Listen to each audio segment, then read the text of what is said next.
Welcome, listeners, to a realm where shadows dance and whispers echo.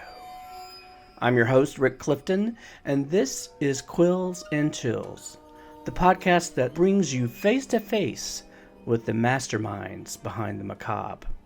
In each episode, we journey into the minds of horror writers and filmmakers to uncover the secrets lurking within their tales of terror. From classic tales to modern nightmares, we'll traverse the corridors of the human psyche and unravel the threads of dread that keep us turning the pages or sitting out there in the dark.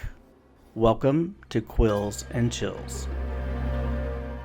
Hello and welcome back to Quills and Chills. I'm your host, Rick Clifton, and in this episode, I am sitting down with Dan Coyce, a writer, editor, and fellow podcaster whose work has been nominated for 2 National Magazine Awards and 2 Writers Guild Awards.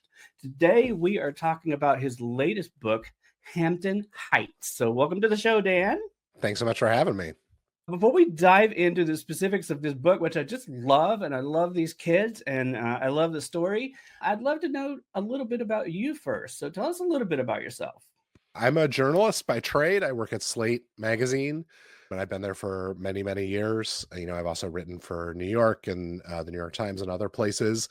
But I've also written a bunch of different books, mostly nonfiction. But my first novel came out last year and was very different from this one. It was not genre, it was literary fiction set in New York, young women's stories as they navigated the working world. And then I wanted to write something a little bit weirder and a little bit wilder, starring a bunch of preteen boys, and get back to my own preteen boy roots. So I wrote this book instead. But I live in Virginia with my family, but I was born and raised in Milwaukee, Wisconsin, where this story takes place. And like these kids, in 1987, I was a paper boy for the Milwaukee Sentinel. That's awesome. So you're in Virginia, you're in my neck of the woods. I currently live in Los Angeles, but I'm born and raised in North Carolina. So What part? I went to UNC. Oh, I'm in Mount Airy, North Carolina, which if you were you in Charlotte or Raleigh? No, I was in Chapel Hill. Chapel Hill. I know Mount Airy well. Ah, there you go. See? Yeah, that's where I grew up. That's my old stomping ground. So you're a journalist. I guess that sort of explains how you ventured into writing a little bit, but sort of what was your journey to get here to actually write, moving from journalism to writing a book? I have the kind of resume that they definitely should hand out as a cautionary tale of what not to have your resume look like, in that nothing on it seems to have any relevance to anything else. You and me both, man. I worked in book publishing for a while as a literary agent. I was really bad at that and eventually got fired. I worked in the movie business for a while as a development executive. And then I made the transition to journalism maybe 15 years ago, basically alongside the realization that I was feeling frustrated working jobs where I was working with other people's writing, but not doing any writing of my own. And then my first book came about as a result of sort of building my skills as a journalist. I worked for New York Magazine. I was one of the founding editors of Vulture, their culture vertical. And I was just sort of starting to learn how to interview people, how to write critically about art. And I was doing this, on the page, on the web every day, 15 posts a day in the way that the early days of the blog internet worked. And I was really hungry for the chance to write about something a little more at length and to use these skills that I was learning. My wife and I, early in our marriage, had lived in Hawaii for a while, and I had gotten really interested in the music of Israel Kamakawiwo Ole. He's the Hawaiian musician who everyone watching this probably knows as the guy who did that ukulele cover of Somewhere Over the Rainbow that they play at every rehearsal dinner. But he was also a real legend in Hawaii, a real local hero. And his album had a really interesting story. And so I proposed a book to the 33 1/3 series. Do you know that series? I am familiar with it. Yeah. Yeah, it's published now by Bloomsbury. It's a great series. They're about 170 books strong now. Each book is about an individual album. So, they have books about some of the seminal albums of our time, Exile on Main Street, and also Exile in Guyville, and also It Takes a Nation of Millions to Hold Us Back. But I wanted to write about this guy, is Israel Kamakawiwo Ole's big album, the one that included this. And I submitted a proposal. They allow blind submissions from anyone. They don't require agents, unlike most publishers. And they said yes. And so I got a massive advance of $1,500 to write a book about this album. And that was enough to get me to Hawaii, to interview the people I wanted to interview, to give me a little time off from work to write the thing. And it really served as like a great training wheels book. It was a chance to use interviewing skills and critical skills at a little bit greater length, but not super long. Those books are about 100, 110 pages long.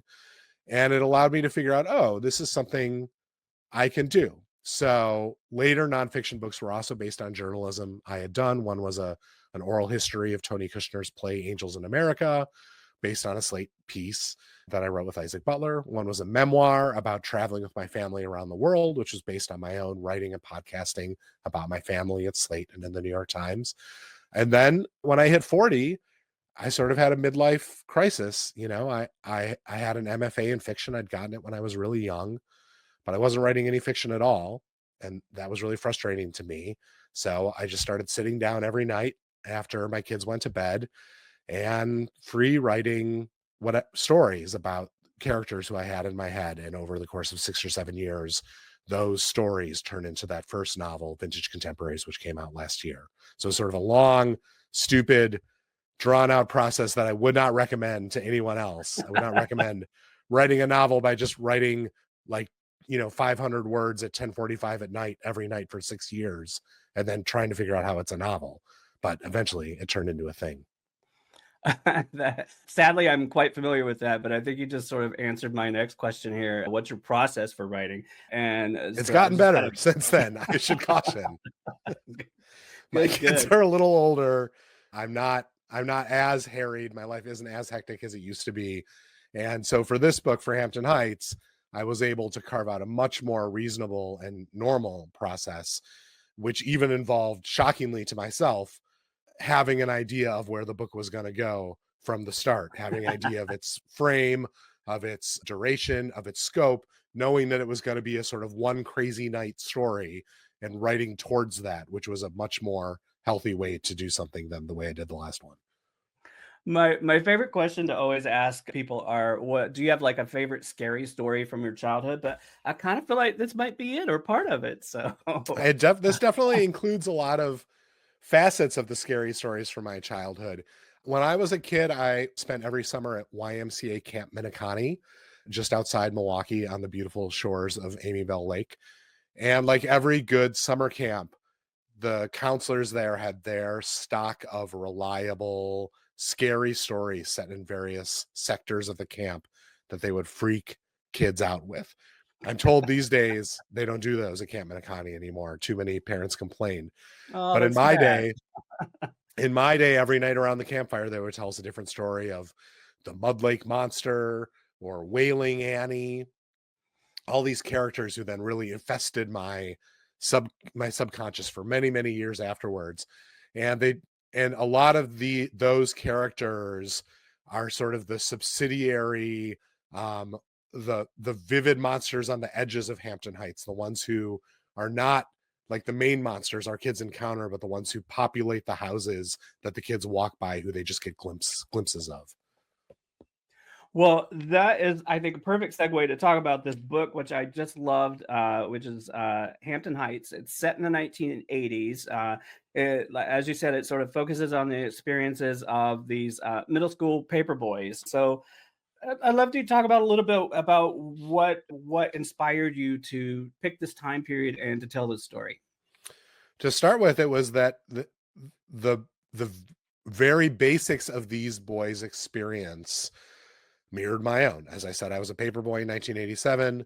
My stupid manager, Kevin, required all the paper boys to go out on canvassing trips, to go out with him to try and sell subscriptions to the Milwaukee Sentinel in random neighborhoods in Milwaukee. And he would come pick us up in a shitbox van and drive us to some random ass neighborhood and set us loose on the streets and be like, see you in an hour and a half. And whoever sold the most was supposedly got a bonus. I never sold any, so I have no idea if that's true. But then at the end, he would take us to Burger King. And I love that as like a pure and perfect frame for some kind of adventure. You know, on those canvassing nights, I never got into any particular adventure. I just failed to sell subscriptions.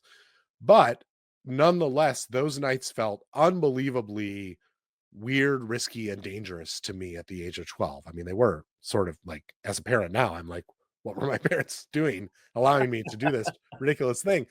But it always felt so shocking to be in this, to be dropped in this totally different place, and then to see all these other people's lives behind their doors as I knocked on their doors, to be thrown in with some other kid from some other neighborhood who I probably never met before, and we just had to like coexist in the same space for an hour and a half, and to have these and to be out late at night with no connection to any of this. Is before the age of cell phones. No one knew where I was.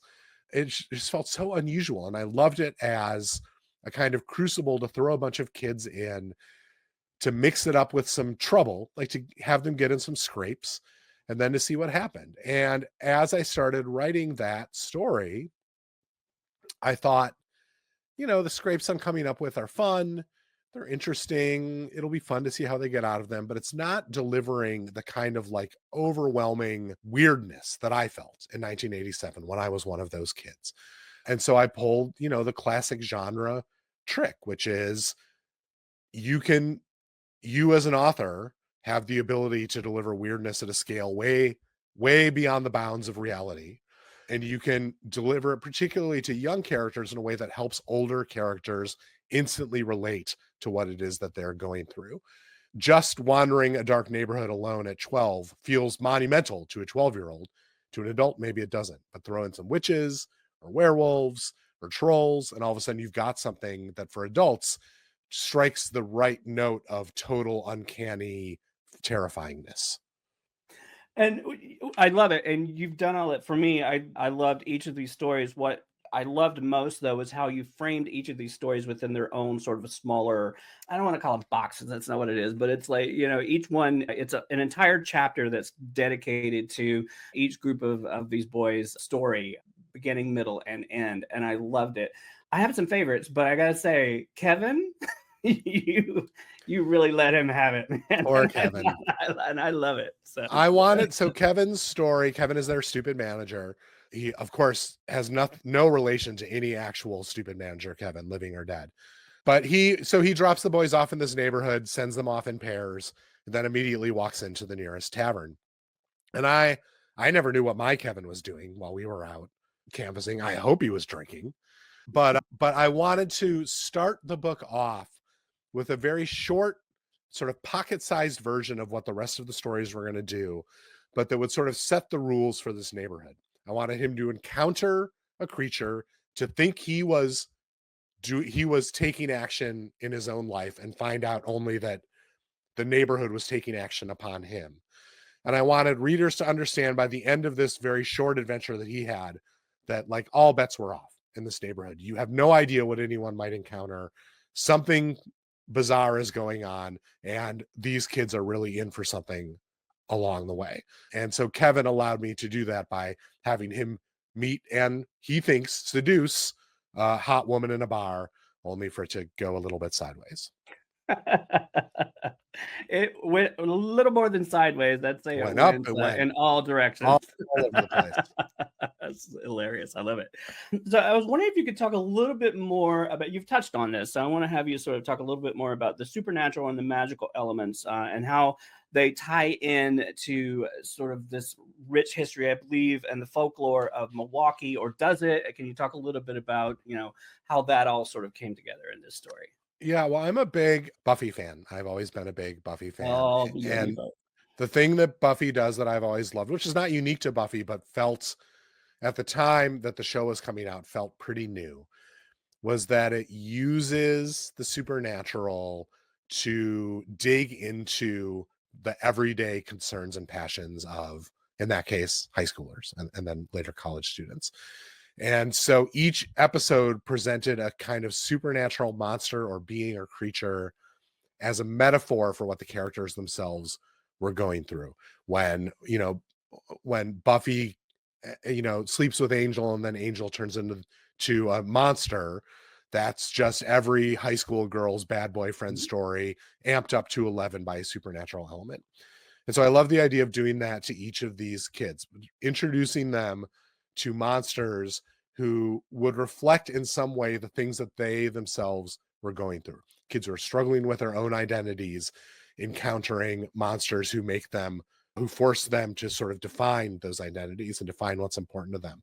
A kid who in one case is trying to figure out how he as a Black kid in a white school could possibly fit in, what life is going to be like for him in this city, encountering monsters who teach him a little something about his own lineage, his own family, and how he might actually develop a kind of group of friends and family that are meaningful to him.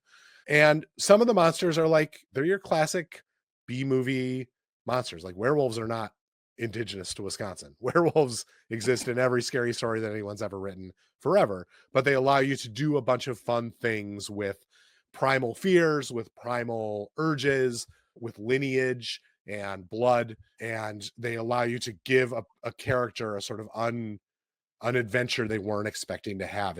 They're transformative. Werewolves are by nature transformative. And so that served a real purpose in that story. But there are other characters in here who are really related to the upper Midwest, to Wisconsin, and to the Scandinavian and German settlers who sort of first made that place their own. Well, not first, who took the land from the Native Americans and then made it their own. There are hags, who are a sort of traditional German nightmare monster who attacks men and steal their breath.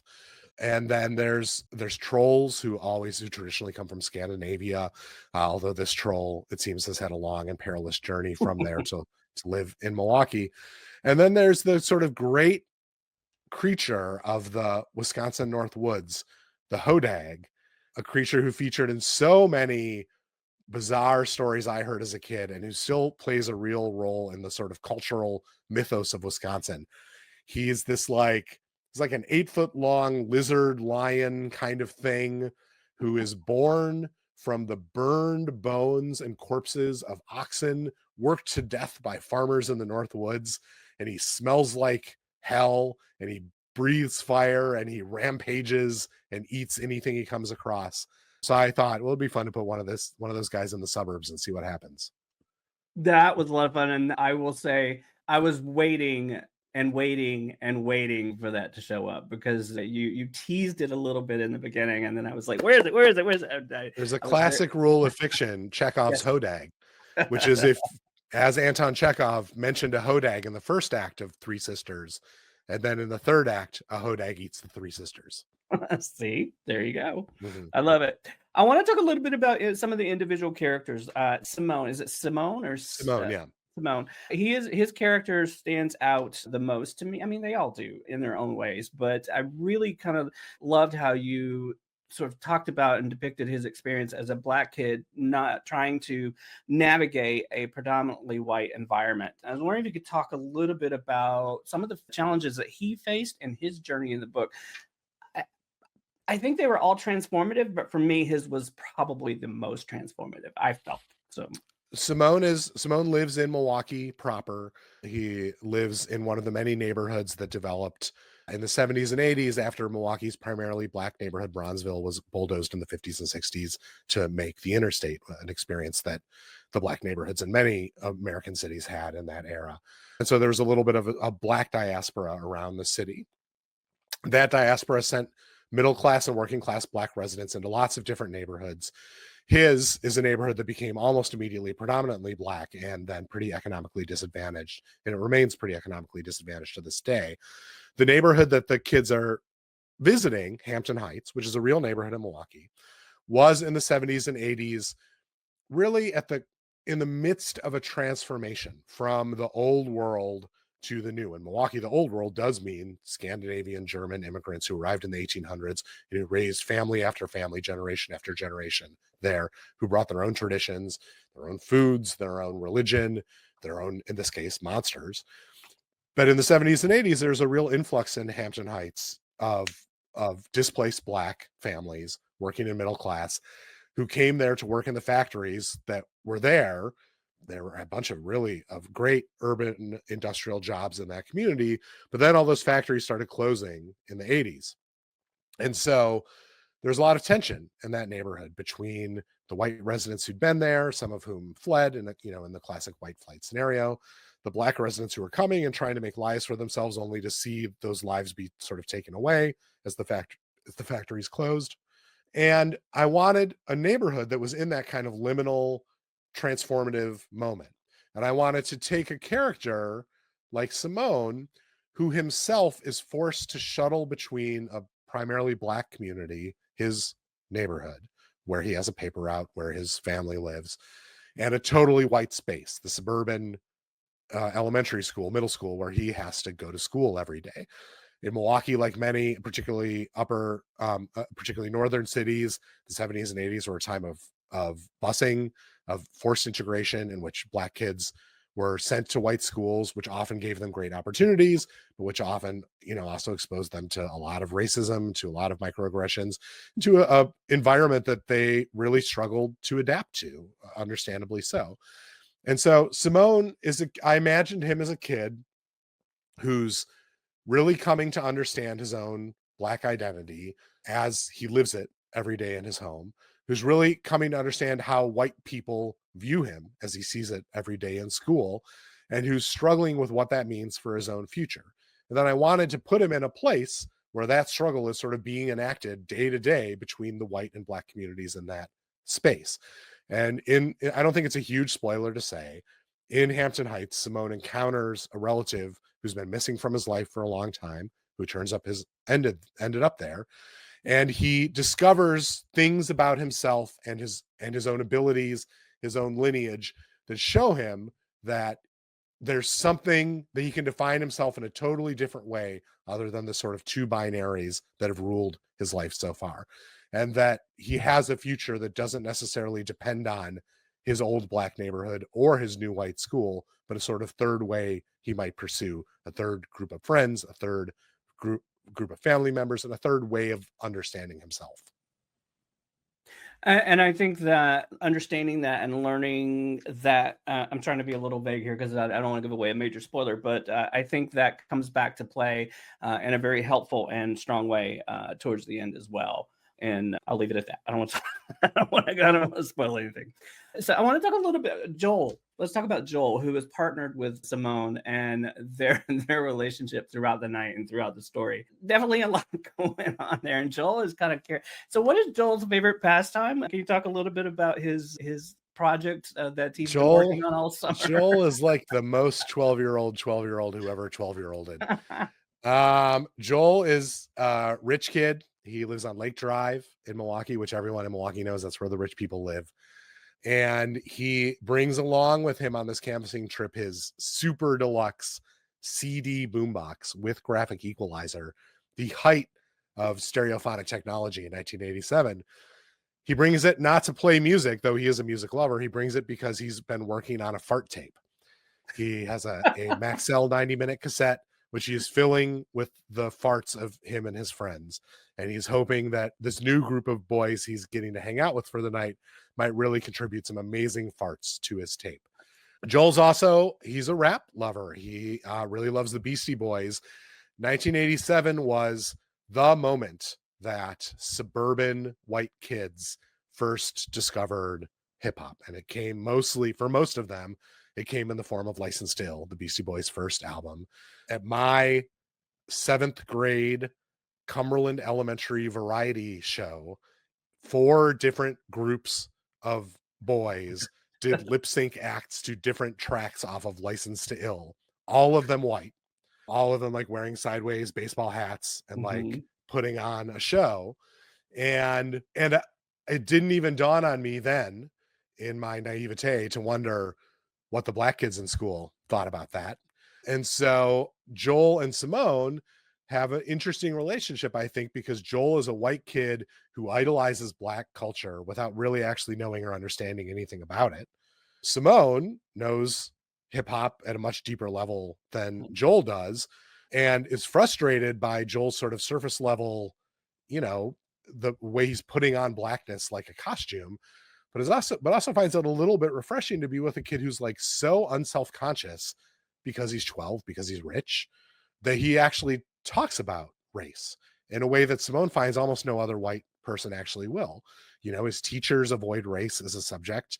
The administrators at school won't even touch on it. They're afraid to mention it for any reason. And he you know, this thing that is like a defining issue in his life, he can't get anyone to talk to him about it at all. And so he finds being with Joel both deeply annoying and in some ways sort of refreshing and welcoming. Doesn't stop him from wishing Joel would just shut up sometimes. Right. And play his music or Yeah. his tape. And so real quick, I want to touch on Mark and Ryan. I think that they had a very interesting experience as well in their night out. And in that it seemed to, I'm just going to say it this way, it seemed to last a lifetime. It sure did. And I thought it was very, I love the way you handle it. It was so unique. I don't know that I've ever seen it put together in a story like that before. And I thought it was really great and fun. And I loved how you did the little flash forward at the end as well, and let us know how that sort of all ended. So it's a fairy tale, right? I wanted there to be a fairy tale in the middle of this book. I mean, I was reading a lot of Kelly Link at the time, which helps. That will make anyone want to write fairy tales, though I don't know that mine is as good as any of hers. But I wanted there to be a story in the middle of this book, and it really is right in the middle of the book, that takes you out of time, that gives you an enormous view of the past and the future, that gives you a sense of the sort of eons that the supernatural creatures in this book are working on, that's so different than the limited time scale of these children's experience or even the scale of the book in general. And I also wanted to have a moment where the story gets taken away from the boys. Like these boys, obviously they're the centers of the story. They're the heroes in many ways. And I give them a lot of respect, and I really treat their concerns with seriousness. But I also like the idea of right in the middle of it, just taking it away from them and giving it to the characters who in these kinds of books are usually the villains. In this case, two witches, two old ladies who live in a spooky house and do spells. And I wanted to make it clear that that they can own the story, and it might be something totally unlike what you ever expected out of them, that they might not be evil exactly, that they might imprison the boys but still want the best for them, and that they can really surprise you. I love the idea of a reader in the middle of this book not knowing how he or she got sort of lost in this story, in the same way the boys don't really know how they got lost in it, and then coming to the end and realizing, oh, that was sort of a magical experience I've been taken to. Those ladies, Vincel and Millie, the witches, are also a tribute to my actual next door neighbors when I was growing up on Sheffield Avenue. Vincel and Millie, who were two retired teachers in their 70s, I believe, who lived together. Only much later did I realize they were the first lesbians I'd ever met, but they were wonderful neighbors who invited neighborhood kids over, told stories to them, gave them tea, and were always interested in what we were up to. And I loved them, even though I didn't really get what was going on with them. And so I wanted to put, slightly different versions of them in this book and give them a kind of like magical love story for the ages. And like I said, you've hit the nail on the head in that there's all of this other stuff going on, and then there's this story here that did just kind of lift you up and take you to another place. And it was just, I got to the end of it, I was like, wow, that was just lovely. I mean, it really just kind of landed in a very nice way with me. So last but not least, Al and Nishu and their night out, and how it just goes off the rails. And Al and his drive to, I don't think this is a spoiler, his drive to make money sort of blows up and explodes in a very unexpected way. I just loved every bit of it. So I did want to have at least one kid in this who was actually very serious about selling newspaper subscriptions, because surely such kids must have existed in these situations, though I was not one. And Al is a kid who, I think there are a lot of people who grow up sort of on, not exactly on the wrong side of the tracks, but who grow up as like the least well-off kid in a well-off school. They're doing fine. Al's mom has a job. He's not like struggling really, but he doesn't live in a big fancy house. He lives in a townhouse. He goes to a school where kids are getting, great, mongoose BMX bikes for their birthday. And he's certainly not getting anything like that. And so he has this real drive, this real entrepreneurial drive. And and in the story, I wanted to both reward that and deliver a kind of caution. And so I came up with a supernatural creature who feels that ambition, who feels that entrepreneurial drive, seizes on it, and twists it into something frightening. And so Al and his partner Nishu, who's the child of Indian immigrants, end up having to deal with this creature who steals very important things from them, both things from inside them and actual physical possessions that they treasure. And they have to go on a classic hero's quest deep underground to confront this creature and do battle. And especially after the story, after Ryan and Mark's story, which was sort of way up there in space, I wanted something that was like nitty gritty, dirty, gross, and physical, right down to Nishu's shoving a troll into his backpack. Like I wanted them to get their hands dirty and prove to themselves that they could succeed in this kind of situation. And I have a real soft spot for those two characters. I think they're the two who are the most like me probably in this book, the most like I was at 12, although I certainly have my own Joel-like characteristics as well. But they are just like two really ordinary kids who, in the classic boys adventure story way, get in way over their head because of little mistakes that they make, little lies they tell, and they have to find their way out of it and fight their way out of it. And I loved putting them through that. Really fun. And then I think at the end of the night, the big payoff is obviously the trip to Burger King. Yeah. And I do want to point out one thing that was not lost on me, and that is on the cover. And I assume this is still the cover for, great. This little part right here that says a novel. Loved it. Hold it right up to the camera. Yeah. My designer, Olivia McGiff, is a genius. And this is my 5th book. On many previous books, I've had long battles about the cover in which I was maybe not my best self. But in this case, Olivia read this book, came to me with this exact cover with no changes whatsoever. Oh, wow. I was like, it's perfect. This is exactly what I always wanted it to be. Thank you for seeing me and seeing my book. And yes, that Burger King sign at the top is the cherry on top of the whole thing. It's funny, we've been very careful throughout this conversation about avoiding spoilers. We're not like saying what monsters necessarily everyone encounters. But I don't actually think, I'm happy to say, I don't think it's a spoiler to say at the end of the book, all the kids go to Burger King. By which I mean, at the end of the book, all the kids are fine.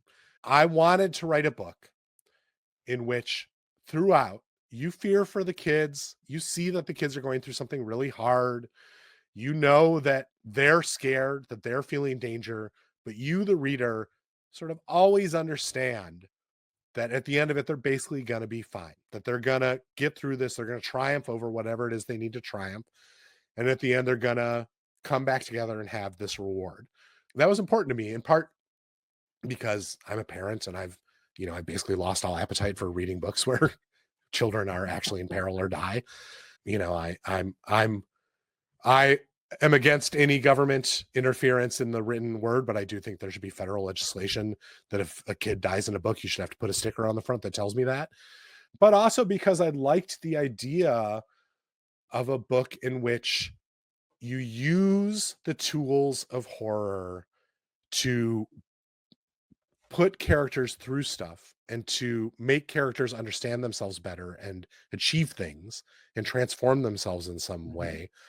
But you don't necessarily use the tools of horror to punish them the way that horror often functions. And that's one of the pleasures of horror often is watching characters be punished in one way or another, whether they deserve it or not.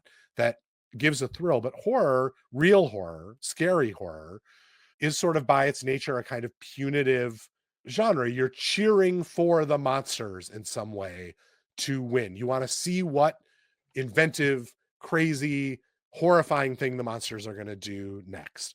And I love reading that often, but I was interested. I wanted to know if I could write a book where that's not the vibe. That's not the spirit. The spirit is that the kids are going to overcome these monsters.